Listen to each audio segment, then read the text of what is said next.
there was a shooting, unfortunately, in Israel yesterday.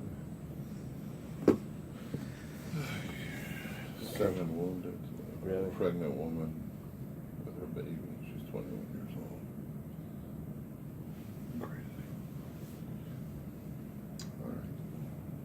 Okay, I'm Rabbi Barabba, Rabbi Yochanan. This is on today's Yud Gimel. We're on Yud Bais and Yud Bais, Right. towards the bottom. Rabbi Barabba says that Rabbi Yochanan had a shaila.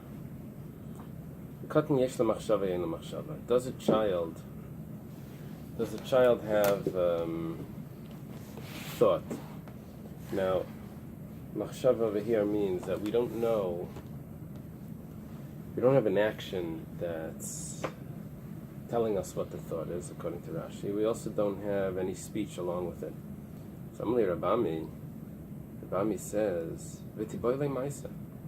Why is he asking if a katan has thought? Rabbi should be asking if a katan has ma'isa. Now, ma'isa doesn't just mean a ma'isa. Ma'isa means a ma'isa that's together with a speech, together with words, that tell us what his intention is. Why is it that Ma'isa Rabbi Yochanan didn't ask? Why? Because he knows the Mishnah. So Rabbi Barabba is saying if he knows the Mishnah, he's not asking Ma'isa. Why is he asking Machshava? Because that same Mishnah that discusses Ma'isa discusses Machshava. Ditanan was taught in the Mishnah. Yesh la Ma'isa. That it was taught in the Mishnah that they have Ma'isa. Machshava nami loiti b'ayla. He also shouldn't ask about Machshava. Why? Ditanan ein la Machshava, because the same Mishnah that says that there's have Ma'isa says they don't have Machshava. Ditanan. The Mishnah is a Mishnah in Kalim. It says ha'alain, which is so translated as an acorn, v'harimain, or a pomegranate, v'egos, or a walnut. Shechakakum tinaikus. They were carved out by children. Lamad be'amafa. To measure them, to measure dirt. Sheskinam lekaf maznayim. But they made it as a receptacle for a scale. So tmeim mipnei sheish la ma'isa. This is tamei because they have a ma'isa. The children have a ma'isa. What they did something, and Rashi points out the last line of Rashi. Gam himayim kain. They also say so. That you ask them what you did. Yeah. And they say. Or they voluntarily said along with it. Uh-huh. Okay. Ve'ein la machshava, but they don't have machshava, which means if they don't say what they did, and if they find an egos, they find whatever these things are, and they decide they don't carve it out, they don't do anything, they just. Maybe they're going to think that it's going to be used as oh look, I can hold something in this. That's not counted. Now the truth is that if it would be an adult, and he would find something like that, he could turn it into a keli, b'machshava. The machshava makes it into a keli. How would you know? Well, he could tell us. He would speak. He could tell us afterwards, but that would be the halacha that it becomes tameh. Now here they didn't do anything. So they don't have just plain machshava. They don't have just plain machshava. Amalei. So again, Rabbi Barabba is asking. Rabbi Ami is asking Rabbi Barabba, why is Rabbi Yochanan asking? Right? Why is Rabbi Yochanan asking only about machshava? He didn't ask about ma'isa. It must be because he knows the Mishnah. If he knows the Mishnah, then he knows ein la machshava. Amalei, so Rabbi Barabba tells to Rabbi, machshava grei dasa leikum ibayla. He wasn't asking about just plain machshava. That he knows. He knows the Mishnah. Kikam ibayla. What was Rabbi Yochanan's shaila? Machshavti nikeres miteich ma'asav. If he had, if it's recognizable what his machshava is, but we don't have any speech along with it. Say we have only half, right? We have an action without the speech. It's just nikeres miteich ma'asav. Kigoyin, for example, davikaima oila bedarim. A korban oila needs to be shachted on the tzafin, on the north side of the Beis Hamikdash. problem is the animal's on the darim. So this katan, it was going to do the shchita. Va'asiu b'tzafon. He brings it over to the north. V'shachta mai. And he shechts it on the north. So the question is like this. Good morning. Mida asya b'tzafon. Is it because he brought it to tzafon v'shachat and he shechted it there? Ichven la. He was mechaven to that it should be a carbon oila. Or maybe makom hudleis ramile. There was no space over there. We don't know why he did it. What does it mean? He was a kohen. He No, shechted he's a it? shechted. Shchita ksher b'zar. He's a cotton. He was hanging around over there, and he brought it from the darim to the tzafan. But he doesn't make any statement why he's doing it. And there has to be a kavana to do it in the tzafan area? No, there has to be a kavana for the shchita of a carbon. And so, do we say that the fact that he brought it there means that he recognized this is a carbon? So shchita of korban could be done by cotton? Well, b'diavad, we said that a chershet of a cotton, if someone is standing there, that's good, right? If someone is standing there. Now, he's asking, would this help Well, also for would kachim? Because if we can say that he can have machshava, then he could do this for kachim as well. Well, b'diavad, it would work. Unbelievable. It's Right. wonderful. Wow. Right. You're thinking about these bar mitzvah bachrim that are not bar mitzvah yet that want to participate. It's wonderful that you could actually, use them and they're kosher and everything. It's great. I was thinking the same thing where they put a Torah in the kid's hand. He's 12 years old and they count from towards the middle. Right. Right. They use a chumash. Okay. So we have three categories here. We have Maisa. Maisa, according to Rashi, meant he has an action with a statement. I am doing this because this reason. That's Maisa. Machshava is we have no action. We don't know. We don't have a statement either. And Machshavte nikeres miteich Maisa means that we have an action but no statement. And now this action we're not sure. Is it because, like for example, in the case that we gave, is it because beautiful. Very nice.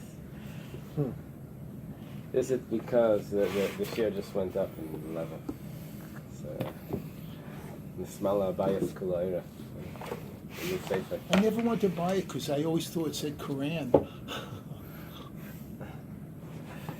So, if Machshavti Nikeres Miteich Ma'asav, do we say that he had the proper intention? The problem is that it can also be interpreted. His action could be interpreted that he did it for another reason. So this is not pigul. We're not No. calling it pigul. No. So it's separate machshava that has to be done. Right.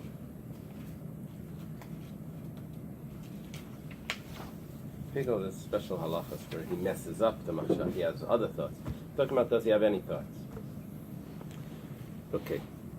So that's the question of Rabbi. that's the new amended question of Rabbi Yochanan. Machshavti nikeres miteich ma'asav. We're on 13a. 1. So Rabbi Barabba says, no, I'm sorry. Rabami must be telling Rabbi Barabba, Hanami am Rabbi Yochanan chadazimna. This is the. What do you have here? Yeah, he says alain. We mentioned before. Alain means the oak. He calls it acorns. So there are acorns that you're able to carve out. That's what we mentioned before. Acorns come from an oak. I get distracted. The pictures there. Acorns come from Right, a tree. right. One type. Here he has several types of acorns: the Bologna oak, Aleppo oak, and the Palestine oak. Okay, so it's one of those. Alon Bachos and Alon. There was two By times the where they buried Devorah. very interesting. They buried her by the altar. And that's where they buried all the Avodah there. Tachas Alon. Is it the same Alan? I don't think so. I think it's different Alon. interesting that they would use a sign Yellow ribbon around the oak tree. as an oak tree. It must be because the oaks lasted for so long that they could use a simon for. That's an interesting thing. Okay, so the Gemara says, "Amra Rabbi Yochanan Chadazimna." Rabbi Yochanan said this already. The Tanan, Hamala Piros of Lagag Mipnei Aknima. Okay, there's a rule about contamination. For food to become contaminated spiritually, tumah, it needs to have gotten wet. Let's say grain or fruits. And not only it needs to have gotten wet, but it needs to have gotten wet in a way that you desired it to get wet. If it got wet without your desire, someone sprayed it and you did not want it to get wet, that's not considered that it's susceptible already to tumah. It needs to be wet, and you needed to appreciate that it got wet. The owner. So if someone takes his fruits up to the roof, why does he take them up to the roof? Because there were some bugs down below. If he puts them in the sun on the roof, the bugs will go out. Knima is either a lice or mosquitoes or something. The yard alam tal, in the dew, the condensation, it goes on them. So they're all wet. So zainam b'chiyutan. It's not considered. Kiyutan is a phrase that it's referring to, that it's now susceptible to tumah, because the pasuk that talks about becoming susceptible to tumah says kiyutan, so that's the phrase that we use. Ve'im neskaven lekach, but if his intention was when he brought it up or after he brought it up that it should get wet, harein b'chiyutan, then they are considered susceptible to tumah. Helam cheres shaita v'katan. Let's say it was brought up to the roof by a cheres shaita v'katan. So that was our question before. Does a child have an action that shows on its maisa? If the action shows, shows on his machshava. If the action shows on the machshava, that was Rabbi Yochanan's question. So over here it says, Afal pishin iskavna lekach. Even if he intended that they should get wet, he brought them up to get wet. They should get rinsed by the dew. It says Eina b'chiyutan. It's not considered kiyutan. Because their thoughts don't matter. Rabbi Yochanan said about this, this was only taught if you didn't turn them over. In other words, thoughts alone, because he brought it up for two reasons. That doesn't tell me anything. The thought alone doesn't tell me anything. But if they would have turned it over, in other words, one side got wet, and then they turned it over so the other side got wet, so then that would be considered machshavtei nikeres miteich ma'asav.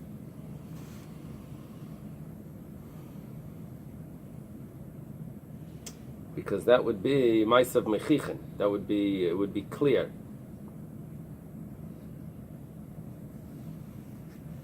So what are we saying? That if machshavtei nikeres miteich ma'asav, then it helps. But if machshavtei nikeres miteich ma'asav, if he had two possibilities, like for example in the first case, where he brings it up but he doesn't turn it over, there's two possibilities why he brought it up. He's brought it up either to get rinsed, or he brought it up to get the bugs out. So that doesn't help. It's only if there's only one interpretation for it. For example, he turns it over. The only interpretation for that could be that he wants it to get wet. So then that's more than machshavtei nikeres miteich ma'asav. That's the pshat here, right? So what would come out is that machshavtei nikeres miteich ma'asav, if there's still two interpretations, it doesn't help. It's only if there's no second interpretation that it would work. So why is Rabbi Yochanan asking again, machshavtei nikeres miteich ma'asav? We already have an answer. So he already said the halacha. So Rabbi Rabbi explains, Eily. This was his question. The Eily said the Rabbani. So you have to say that by the tumah, it's possible that he's being strict. We say, yeah, we consider it susceptible to tumah. By a karban, what happens if you're being strict? you say the carbon is invalid. You see, we have no way of proving what he really holds by saying that it's susceptible to tumah. By saying that these fruits are susceptible to tumah from the child's action, that doesn't prove what he would hold by a carbon. Because by a carbon, by the tumah, we said, okay, let's be strict and let's consider it. We don't know the answer, so we'll be strict, we'll consider it susceptible to tumah. What are we going to do by the carbon now? We'll have to say it's puzzle if we're going to be strict. But maybe not. Maybe by tumah, Rabbi Yochanan was definitive that no, it's clearly susceptible to tumah. So back to the carbon, it's clearly a valid carbon if he brings it from the south to the north to shecht it. Right? Mm-hmm. So his question was deraisa derabanan. In other words, machshavta mikeres mitoich ma'asav is considered a machshava.